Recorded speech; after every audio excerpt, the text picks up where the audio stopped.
think we all have been given some form of advice as guitar players. What to do, what not to do, what to stay away from, and other things like that. Sometimes you could have got terrible advice, and other times it could have made you the player who you are today. So I asked you guys on TikTok what was some of the best advice you guys received as guitar players. And I'm going to talk about a few that you guys said in the comments, as well as some advice I have for guitarists that come from both personal experience and some that were given to me by fellow musicians. Now, if you're new to this channel and you want to see more videos like this, as well as other guitar-related content, make sure to hit that subscribe button down below. So the first piece of advice from TikTok: when you inevitably noodle, do it with a metronome. Now, if you follow my videos on here as well as TikTok, you know how I feel about noodling. I always tell my students and followers not to do it, but the problem is that it's really hard not to do. I catch myself doing it from time to time, and unless you're on a strict practice schedule, every guitar player does it. The problem with noodling is that you're not playing to anything, no songs, backing tracks, beats, whatever. But when you simply just throw on a metronome, this changes everything. Although it is better to play over chords, this is the next best thing. Since we're all gonna noodle anyway, just throw on a metronome. There's tons of free apps on your phone, and just noodle around with the click. This will be a huge benefit towards your improvisation and timing skills, so when you end up jamming with other musicians, you will be able to solo in time and create great sounding solos. The main problem with noodling over nothing is timing. What you play when you noodle will almost never sound as good when being played in time and over chords, so just keep that in mind. Now, this next piece of advice is something that I've learned through personal experience. Play softer. This is especially so if you're trying to play fast. I remember taking the struggle bus, trying to play this fast tremolo 3-note lick, and it was so sloppy and inconsistent. But the problem wasn't my fretting hand, it was my picking hand. I was applying so much pressure and gripping the pick so tight, and that's what was holding me back. Once I loosened up, it was much easier and much more comfortable to play. Now, playing hard does have its time and place, like if you're soloing over a heavy blues progression.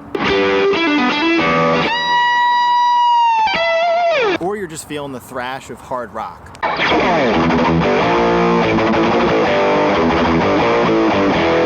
But a lot of the time, the softer you play and grip your pick, your playing will flow much easier and smoother. The squirrel is just in the tree making noises. Listen, look at this thing. So I should have never talked shit on that squirrel, because immediately after that, the squirrel jumps into the background of my video. The camera focuses on the background and the squirrel. I'm all blurry, ruins the rest of the video, so now I have to re-record everything back in my room. So thanks a lot, squirrel. Got him! Alright, let's try this again. Alright, so advice number 3 coming from TikTok: start slow and build up that speed. Have you ever wanted to play a lick or a song, but it was just way too fast? And when you try and play it, it sounds nothing like it, and it's really sloppy. This gets really frustrating, so what you should do is find your comfort BPM, wherever that tempo is at that you're the most comfortable with, and play that song to that BPM. When you do this, you will not only be playing the song right, but you won't be as frustrated trying to play something really fast that you physically can't play. Some of the best warm-ups I've included in my practice routine involve using a metronome, playing a scale or a lead run, and slowly building up that BPM as days, weeks, or even months go on. It's really cool to see your improvements, and it's honestly the only way you'll be able to play that song properly. If you just try and play that song as fast as it is and you're not up to that speed yet, you're not just gonna wake up one day being able to play it. So you have to break it down and start from there. I unfortunately learned this the hard way. I could have saved a few years of wasted practice, so don't do what I did. Now, I could go all day talking about advice for guitar players, and you guys seriously gave me some great insight in the comments, so before I get into the best and last advice, here are some honorable mentions. If you join a school band, you're there to learn. Don't expect to be perfect on the first day. This is very true, and I could also tie in when you're jamming with other musicians or guitar players, don't make it a competition, and try and learn as much as you can from them. The next one, to literally never stop playing / practicing. Hendrix taught me that. Very true. Now this one's kind of funny and true.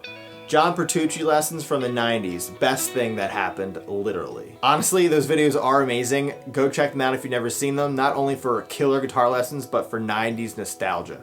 And coming from a few of you to tie in my last piece of advice, stay inspired. This is by far one of the most important, I think. We all started playing guitar because we wanted to learn our favorite songs, and it just seemed fun to do. But sometimes we forget why we got started in the first place and we can lose some inspiration. So that's why it's important to stay motivated or keep getting inspired in any way you can. Whether that be listening to new genres of music, learning a song that you never thought you would learn, buying a piece of gear that can help push your motivation and maybe even help you get out of ruts, the list goes on and on. Most importantly, if you are a beginner, you must learn things that you like. And you don't need to be learning all these unnecessary things like understanding the Phrygian mode. Like, that's just not necessary for a beginner. And it can also be frustrating to learn because none of it's going to make sense, and it might even push you away from the guitar, which is something we have to avoid. So at first, just focus on having fun and learn songs you like. That's it. Over time, when you develop better skills, then you can start to dabble in that stuff. You'll be much more mentally prepared and ready.